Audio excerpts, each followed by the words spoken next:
জানিয়ে দেব সর্বশেষ আপডেট বাংলা সংবাদ। শুরুতেই শিরোনাম।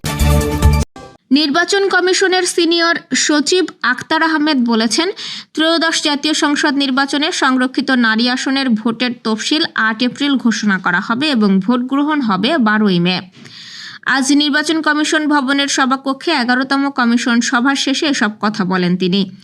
আখতার আহমেদ বলেন, আগামী ৯ মে বগুড়া ৬ এবং শেরপুর ৩ আসনের নির্বাচনকে ১২ই ফেব্রুয়ারির ভোটের মতোই গুরুত্ব দেওয়া হচ্ছে। ত্রয়োদশ জাতীয় সংসদ নির্বাচনের ভোট নিয়ে ৫০টি মামলা রয়েছে, যার কারণে এসব মামলা নিষ্পত্তি না হওয়া পর্যন্ত সেসব জায়গায় নির্বাচন সামগ্রী সংরক্ষণ করবে কমিশন।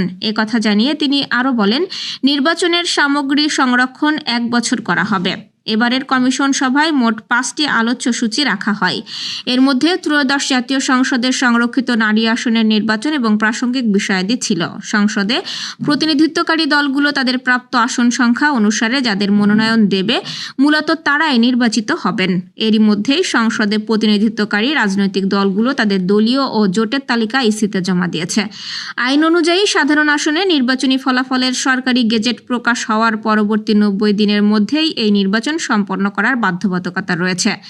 গত 13ই ফেব্রুয়ারি এই গেজেট প্রকাশ হয়। সেক্ষেত্রে এই নির্বাচনের সময় রয়েছে আগামী 14ই মে পর্যন্ত। এই নির্বাচন দ্রুত শেষ করতে চায় কমিশন। জনপ্রিয় ইসলামী বক্তা মাওলানা ডক্টর মিজানুর রহমান আজহারীর পর এবার বাংলাদেশের বিশিষ্ট ইসলামী ব্যক্তিত্ব শায়েখ আহমদুল্লাহর ভিসা আনুষ্ঠানিকভাবে বাতিল করেছে অস্ট্রেলিয়া সরকার। স্থানীয় সময় রোববার দেশটির স্বরাষ্ট্র মন্ত্রণালয় এই সিদ্ধান্ত গ্রহণ করে।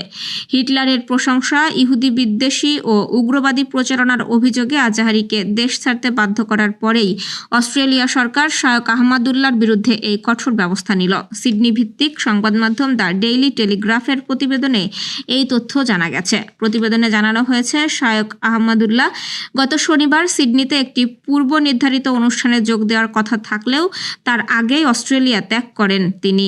দেশ ছাড়ার পরপরই অভিবাসন বিভাগ তার ভিসা বাতিলের সিদ্ধান্ত নেয়। এর ফলে তিনি আর অস্ট্রেলিয়ায় পুনরায় প্রবেশ করতে পারবেন না।